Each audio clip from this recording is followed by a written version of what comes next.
आता सविस्तर बातम्या।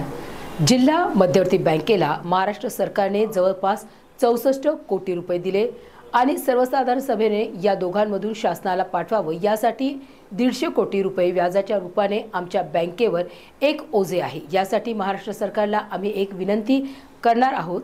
150 कोटी रुपये असल्या कारणाने जिल्हा मध्यवर्ती बँकेला शेतकऱ्यांचा 7/12 कोरा करायचा असेल तर मोठा भूर्दंड बसेल। एकतर नांदेडच्या धर्तीवर आम्हालाही पॅकेज द्यावा। जिल्हा मध्यवर्ती बँकेला काही पैसे वापरासाठी 100-150 कोटी रुपये दिले तर निश्चितच जिल्हा मध्यवर्ती बँक शेतकऱ्यांसाठी सक्षम आहे। मराठवाड्यामध्ये औरंगाबाद जिल्हा मध्यवर्ती बँक त्या माध्यमातून त्याचा विशेष फायदा हजारो शेतकरी यांच्यावरून कर्जमाफ होणारे त्याचा जो भांडवल आहे रामकृष्ण जल उपसा बँकेच्या ताब्यात राहील।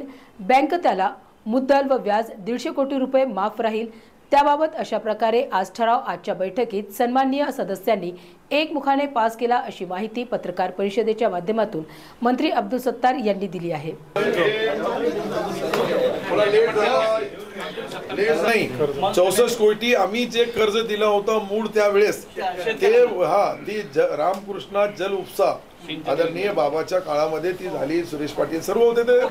तर 64 कोटी जे आहे ते कर्ज रूपाने आपल्या सभासदांकडे आहे, शेतकऱ्यांकडे, आणि त्यांनी ते परतफेड केले आणि योजनेचं जे काही पद्धतीने झालेलं आहे तर त्या 64 कोटीवर हे 150 कोटी रुपयाचं व्याज त्या शेतकऱ्यांकडे आहे। ते कर्ज फेडू शकत नाही, मुद्दल मिळून व्याज 150 कोटी झालं असं नाही। हे 64 वेगळे।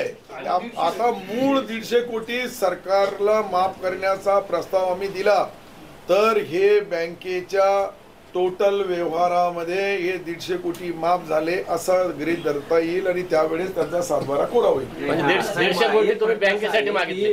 रामकृष्ण उपसा सिंचन योजनेची एकूण मुद्दल व्याजाची रक्कम शेतकऱ्यांच्या डोक्यावर किती आहे आणि असे किती शेतकरी आहेत ते सांगितल्यानंतर मग पुढचे मला वाटतं 210 कोटी टोटल झाले। 210 कोटी पहिला हे 64 बाजूला निघाले राहिले 150 कोटी आणि 17,000 मला वाटतं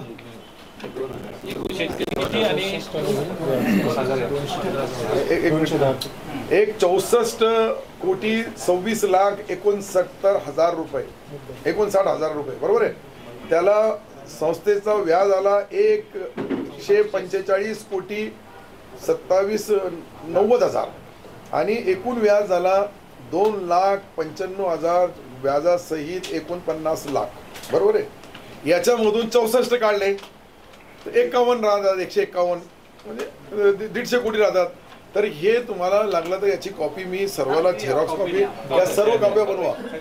हा ना जी 2100 असं मला वाटतं। एकूण मानसिकता काय झालेली आहे की या उपसा सिंचन योजनेचा जो ओझा आहे सातबाऱ्यावरचं जी जी ते क्लिअर करायची इच्छा आहे का फक्त सरकार जर म्हणलं तरच करायचे? तुमची मानसिकता काय? माझी प्रामाणिक मानसिकता आहे का शेतकरी बांधवांचा 7/12 कोरा व्हायला पाहिजे माझी मानसिकता।